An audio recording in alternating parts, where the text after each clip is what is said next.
Where we was coming up, if mama and daddy wanted you to do something and you didn't want to do it, they put that strap on your behind.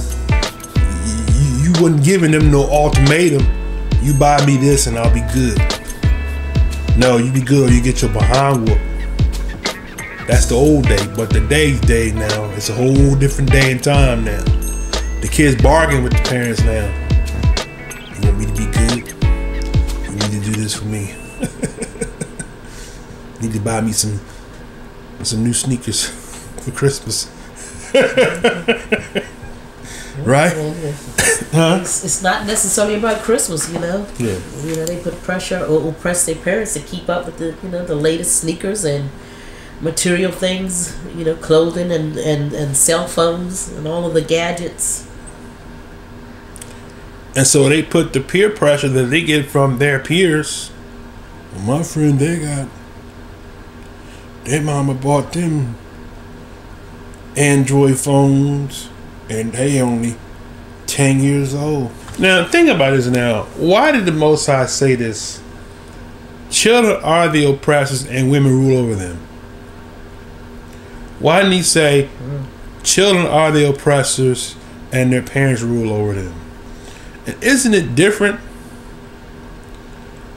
how a man who is responsible, who knows he's a man, who is operating as a man, as a Yah's man, how he raises the children versus how a woman raises the children? Woe unto the wicked, it shall be ill with him, for the reward of his hands shall be given him. And then the next verse is talking about the children and the women. You want to elaborate on that? I mean, just like you stated, the fathers are not present, and this is talking about the effects that it's having on the household. The children are oppressing the women because the woman is a weaker vessel. They may not necessarily do that if it was a strong man or father figure in position. But with a woman, they're using that to their advantage. So so now let's go to verse 13, because we covered the Most High. It said the children are the oppressors, the man is absent, the children are oppressing the homes, the women are ruling over them. Breakdown of the family structure. Breakdown of the family structure. Chaos, out of control. The children grow up with the tyranny in their blood. To tyrannize society. They grow up with a mindset that you need to respect them first, show them respect before they're going to give it, because they're used to controlling already. So when they come in contact with other people outside the house, it's like, I'm not bowing down to you. I'm running my house, so I expect you to bow down to me. Show me respect if you want to get it from me. Yeah. And they don't have a clue what respect is. That's the spirit of the age right now, of what's going on in our current times. These children want you to respect them, and they don't want to respect you, and they have lost a respect for the landmarks, right? So because of all of that, then the Most High said, they which led thee, right? Past tense, caused thee to err.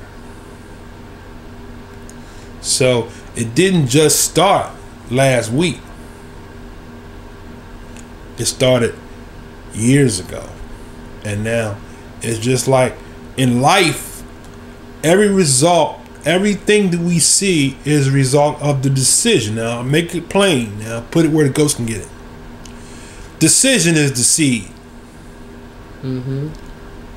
What comes out from that decision is the harvest of the seed, or what you bring forth from the seed that you planted, or that decision that you made, which was planted into the earth.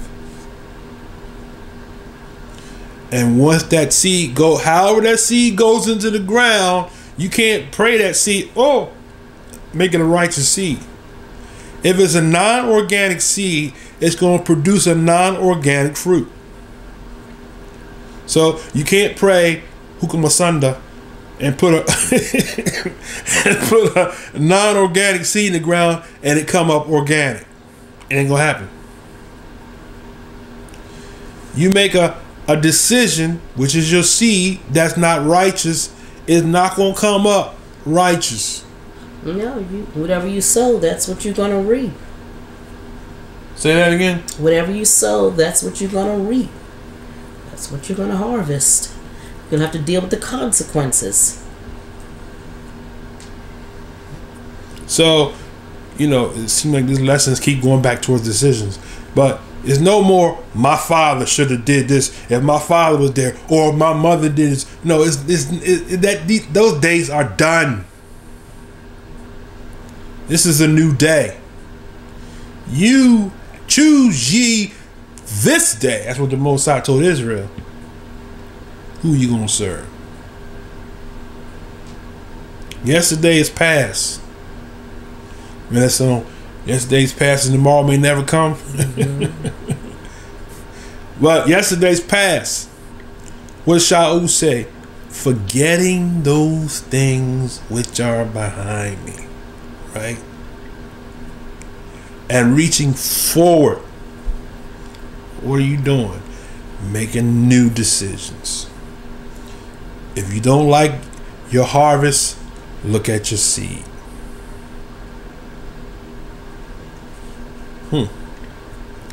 And we're talking about the leaders causing the people to err. Okay, we can take that and just point our finger at the pastors. But if you have a household, you're a leader. You could cause your household to err. I could call my household to err. Right? If I was a no good for nothing man, didn't want to work, didn't want to provide anything for the family, if my marriage break up, who sowed the seed? I did. If my wife got fed up with me and said I'm leaving him because he's no good and he don't want to do nothing, just lay up in the house and watch TV. I sowed that seed. So we have to get off of our do nothing and do something, right? All right, now let's see. Let's go a little further with this. So the next verse, it says 13, I believe. 13. Yeah. Yah standeth up to plead, and standeth to judge the people. Yah will enter into judgment with the ancients of his people, and the princes thereof. For ye have eaten up the vineyard, and the spoil of the poor is in your houses. Wow. What mean ye that ye beat my people to pieces, and grind the faces of the poor? Saith Yah of hosts. Moreover, Yah saith, because the daughters of Zion are haughty, and walk with stretched forth necks and wanton eyes, walking and mincing as they go, and making a tinkling with their feet. Therefore Yah will smite with a scab the crown of the head of the daughters of Zion, and Yah will discover their secret parts. In that day Yah will take away the bravery of their tinkling ornaments about their feet, and their cauls and their round tires like the moon, the chains and the bracelets and the mufflers, the bonnets and the ornaments of the legs, and the headbands and the tablets and the earrings, the rings and nose jewels, the changeable suits of apparel, and the mantles and the wimples and the crisping pins, the glasses and the fine linen, and the hoods and the veils. And it shall come to pass that instead of sweet smell there shall be stink, and instead of a girdle a rent. and instead of a well-set hair, baldness, and instead of a stomacher, a girding of sackcloth, and burning instead of beauty. Thy men shall fall by the sword, and thy mighty in the war. And her gates shall lament and mourn, and she being desolate shall sit upon the ground. All because of disobedience. See all the judgment. We said the daughters are haughty. What verse was that? 16. What does it mean to be haughty? Prideful, high-minded, thinking you're better than someone else, walking with that stretched forth neck, wanton eyes, walking and mincing as you go.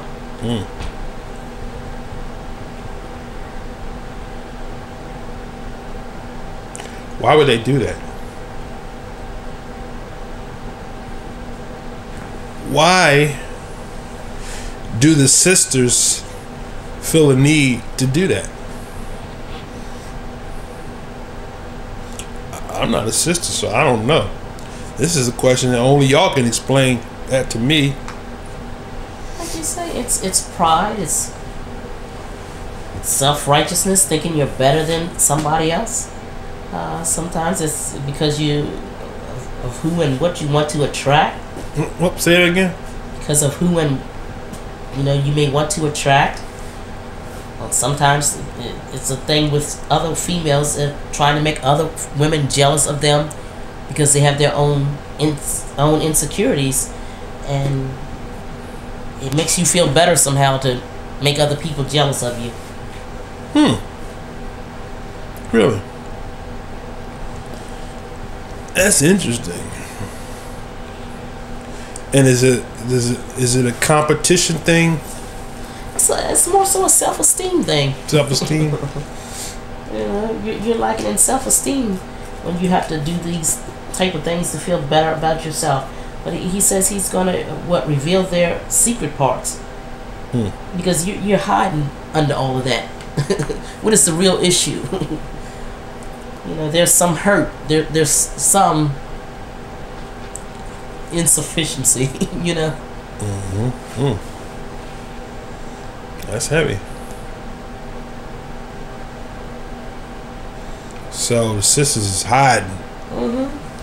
Covering up their scars, their wounds, their insecurities, their hurts and pains.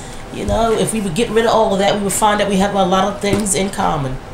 So flooded with makeup to hide the real.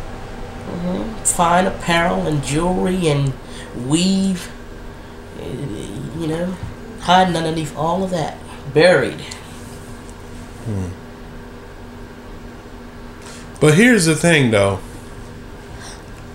They say a damsel in distress. A guy that's no good can see through that. Can see that she's insecure and she's an easy catch. And guaranteed, that's when you catch the knucklehead. And two, he has his own insecurities. Because, the confident woman he may not necessarily approach that woman. He ain't gonna go after her. Because he don't see her as an easy target. So he's identifying with something that's in that woman that's buried under all of that. He's buried under something too. Some different things. So he's hiding too. So it's a hide and go seek situation. Hide and go get it. Hurt, recognize hurt, But I guess what I'm trying to get at is, if a person is hurt, aren't there people that are secure with themselves hurt too? A false sense of security. I mean, the things that they have. Well, they compensate for that with what they have. Well, maybe I've worded it wrong. A person who have learned, right, in life, about making wrong decisions and stuff like that, and like choosing a man because he's got nice chest and strong big arms and he's big, tall, dark and handsome.